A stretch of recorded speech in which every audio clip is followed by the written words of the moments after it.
Dans l'exercice Access précédent, nous avons démontré l'intérêt de la navigation au travers des formulaires grâce aux onglets. Mais ces onglets peuvent s'avérer utiles à l'intérieur même d'un formulaire pour découper l'information. L'objectif est de présenter les données prioritaires dans une vue claire et simplifiée. Tout le détail peut alors être consulté sur demande au clic sur l'un ou l'autre onglet dépendant. Ils permettent donc de décliner les informations de table lorsque le niveau de détail est trop lourd à afficher sur une même vue. Et pour mener à bien cette étude, il est tout d'abord nécessaire de récupérer les travaux précédents. Comme toujours, cette base de données est offerte au téléchargement depuis le site bombache.fr. Une fois que vous l'aurez ouverte, vous constaterez la présence du volet de navigation avec tous les objets Access que nous avons conçus jusqu'alors. Et faute de place, nous avions replié temporairement la catégorie des requêtes. Entre-temps, nous avons ajouté un nouveau formulaire en attente d'évolution F produit onglet sur lequel je vous propose de double-cliquer pour l'exécuter. Il s'agit d'une copie relativement proche du formulaire d'origine F produit. Seul le sous-formulaire de données attachées a disparu. Nous souhaitons l'utiliser pour offrir une vue plus ergonomique. Il s'agit donc de répartir les informations dans différents onglets. Certes, le niveau de détail n'est pas démesuré. Dans la conception de cette application, nous nous sommes attachés à découper l'information dans différentes tables reliées entre elles. Nous proposons néanmoins de l'utiliser pour étayer les démonstrations. Malgré cette rigueur en effet, il n'est pas rare de manipuler des tables constituées de nombreux champs. Vous remarquez que les boutons d'action sont toujours disponibles en bas de l'interface. La référence, la désignation et le prix de l'article sont considérés comme les informations les plus importantes. Il convient de les consulter en priorité. Nous proposons donc de les regrouper dans un même onglet actif par défaut. Le niveau de détail restant sur le poids, le stock, la promotion et les visites doit être consulté sur demande. Nous proposons donc de les réunir dans un second onglet.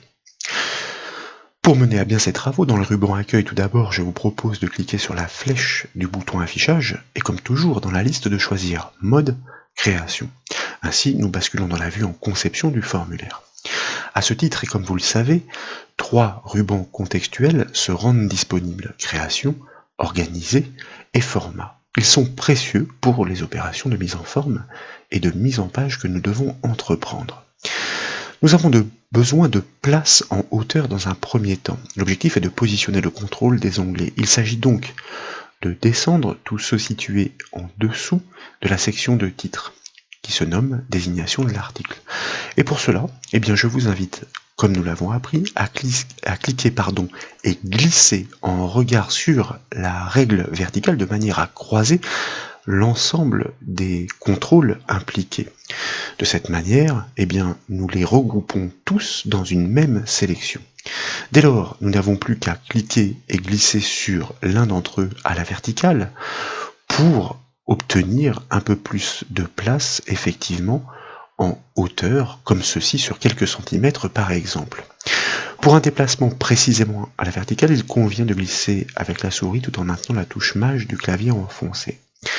Désormais, en effet, nous disposons de suffisamment de place pour intégrer le contrôle des onglets juste en dessous de la section du titre. C'est pourquoi, dans le ruban Création et plus précisément dans la section Contrôle des visuels de contrôle, je vous propose de cliquer sur le contrôle onglet pour le désigner.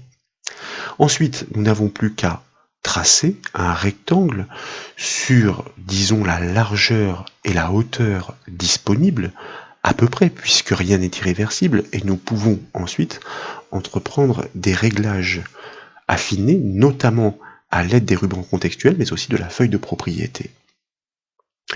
Comme vous le remarquez, 2 onglets sont proposés par défaut, mais un simple clic droit sur le contrôle permet d'afficher un menu contextuel dans lequel nous trouvons la commande insérer une page, en d'autres termes, insérer un nouvel onglet.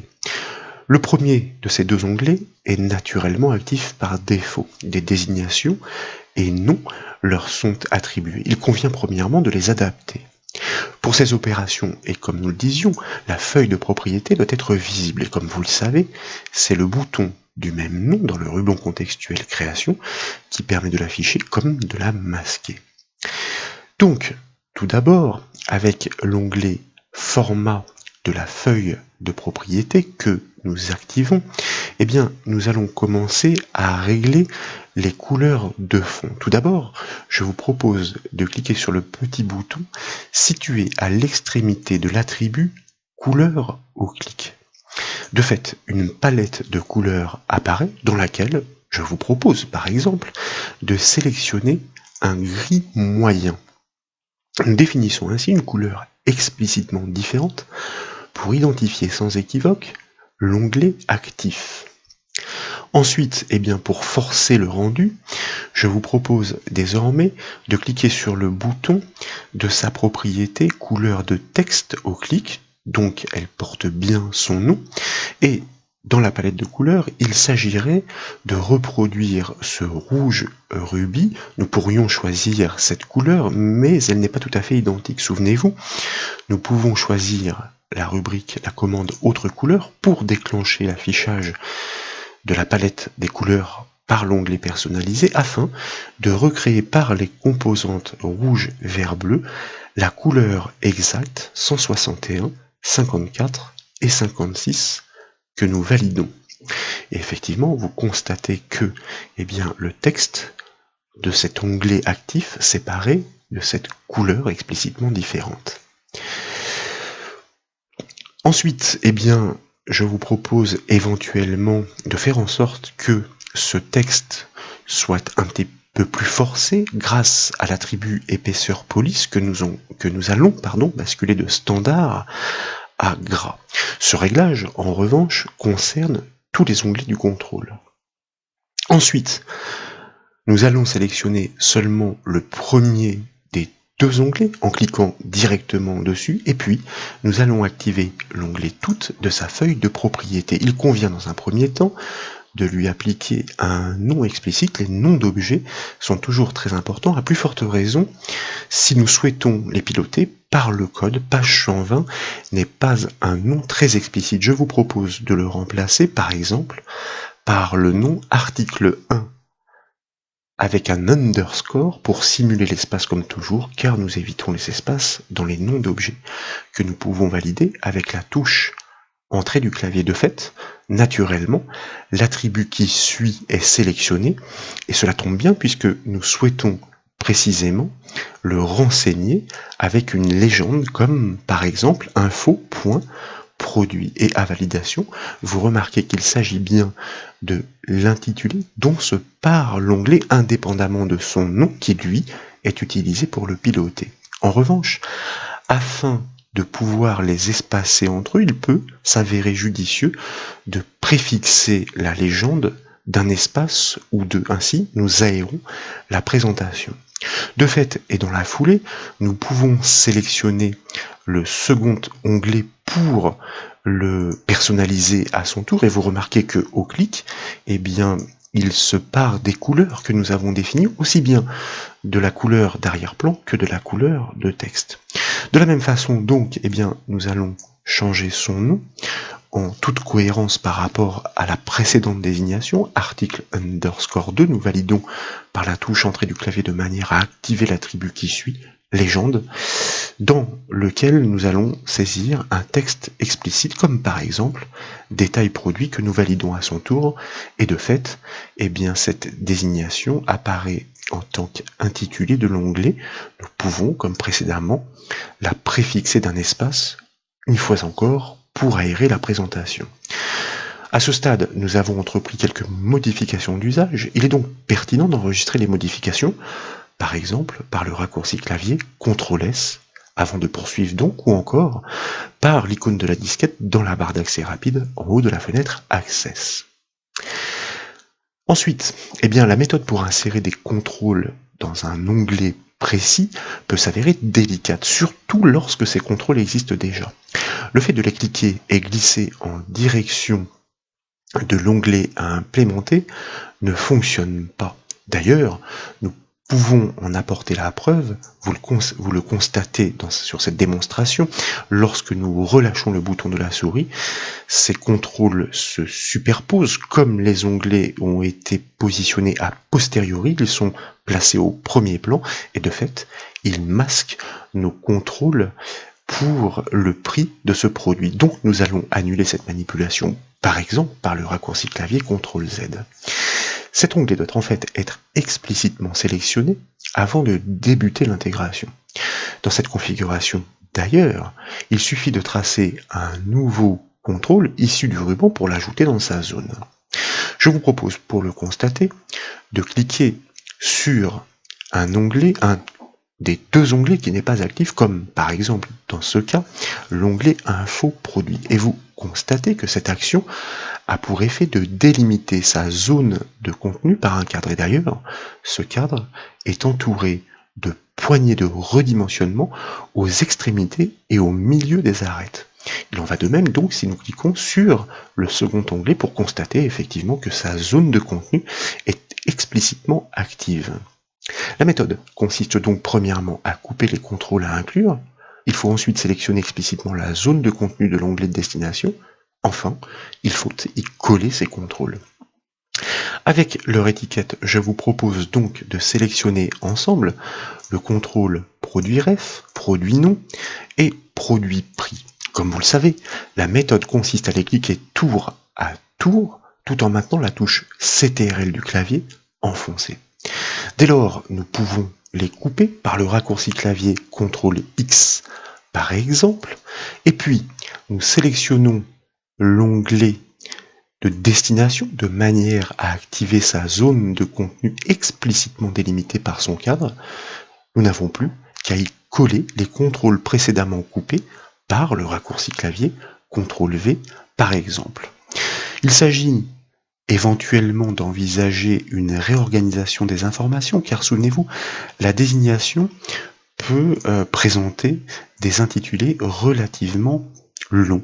Donc, dans un premier temps, eh bien, je vous propose par exemple, comme nous savons le faire, de placer sur la même ligne, pourquoi pas, la référence et le prix, et sur une ligne indépendante, celui de la désignation. Il n'est pas nécessaire de chercher à les aligner au mieux, car comme vous le savez, eh bien le ruban contextuel organisé, une fois que les contrôles de référence sont sélectionnés, notamment avec le bouton aligner, permet de les disposer exactement sur la même verticale comme ici, ou encore sur la même horizontale. Nous pourrions d'ailleurs nous assurer que le contrôle du prix et celui de la référence sont parfaitement alignés sur la même horizontale en choisissant par exemple un alignement en bas. En bas, c'est-à-dire que comme le contrôle du prix était positionné au-dessus de celui de la référence, eh bien c'est celui de la référence qui précisément était utilisé comme repère pour effectuer cet alignement sur la même horizontale. Ensuite, eh bien, je vous propose de sélectionner avec... Alors, peut-être que avant d'organiser les contrôles pour le deuxième onglet, il conviendrait, du fait de cette couleur d'arrière-plan que nous avons modifiée, elle est plus sombre qu'elle ne l'était à l'origine, il conviendrait d'ajouter un petit contour, une couleur de contour à ces contrôles pour un peu plus de subtilité, et puis on va dire un affichage légèrement plus explicite. C'est pourquoi je les sélectionne ensemble, sans les étiquettes, à l'aide de la touche CTRL enfoncée, et comme vous le savez, dans le ruban contextuel format, nous pouvons exploiter le bouton contour et choisir l'une des dernières couleurs utilisées que nous avons paramétré, ce fameux rouge rubis qui est rappelé en référence et que nous appliquons. Le réglage est certes subtil, nous le visualiserons d'autant mieux lorsque nous exécuterons notre formulaire. Mais avant cela, je vous propose désormais de sélectionner soit avec la touche CTRL, soit en cliquant et en glissant depuis la règle verticale, puisqu'il n'y a aucun autre contrôle parasite sur la trajectoire, l'ensemble donc de ces zones de texte concernées avec leur étiquette que nous coupons par le raccourci clavier CTRL X, Dans la foulée, comme vous le savez, nous sélectionnons premièrement le contrôle des onglets et puis explicitement et indépendamment le deuxième de ces onglets pour voir apparaître cette zone de cadre. Dès lors, nous pouvons coller ces contrôles. Et bien que nous disposions de trop de place par rapport au nombre d'informations que nous avons à disposer, je vous rappelle qu'il s'agit d'une démonstration pour bien comprendre les techniques, eh bien, je vous propose de sélectionner le groupe des derniers contrôles pour les positionner sur une autre ligne, on va dire, pour justifier la hauteur de ce contrôle tabs des onglets, qui est d'ailleurs naturellement justifié par le premier des deux, puisqu'il y a un contrôle, celui de la désignation, qui est positionné explicitement sur sa propre ligne. Donc, question d'organisation. Dans la foulée, nécessairement, nous allons reproduire exactement le même petit réglage que précédemment en sélectionnant les zones de texte et listes déroulantes pour leur appliquer la même couleur de contour, question de cohérence. À exécution, après avoir enregistré, en enfonçant par exemple la touche F5 du clavier, eh bien vous remarquez que la présentation est désormais plus claire. L'information n'est pas noyée dans une foule de données, seules les indications prépondérantes sont suggérées par défaut. Si vous cliquez sur le deuxième onglet, vous accédez au niveau de détail directement attaché. Et si nous utilisons les boutons de déplacement qui sont situés dans la section de la barre d'outils que nous avions conçue, vous remarquez que les enregistrements défilent, et fort logiquement, les informations de détail restent attachées aux données prioritaires du premier onglet. Néanmoins, pour parfaire cette petite mise en forme et mise en page, bien sûr, il convient naturellement de supprimer la section qui n'est plus utile puisqu'elle est vidée de ses contrôles et dans la foulée de sélectionner par la règle verticale la barre d'outils avec ses boutons pour la remonter à la verticale, soit avec la souris en cliquant et en glissant, soit avec la flèche orientée vers le haut issue du pavé directionnel sur le clavier. De fait, nous pouvons de même réduire la hauteur du formulaire car nous n'avons plus besoin d'autant d'espace. Nous enregistrons les modifications et à exécution, vous constatez que nous proposons un rendu qui est tout à fait satisfaisant dans la mesure où, une fois encore, l'information n'est pas noyée dans une masse de données trop importante. Tout d'abord, les informations prioritaires et le niveau de détail sur demande. Voilà donc pour cette démonstration qui consiste à organiser les données sur un formulaire Access par les onglets.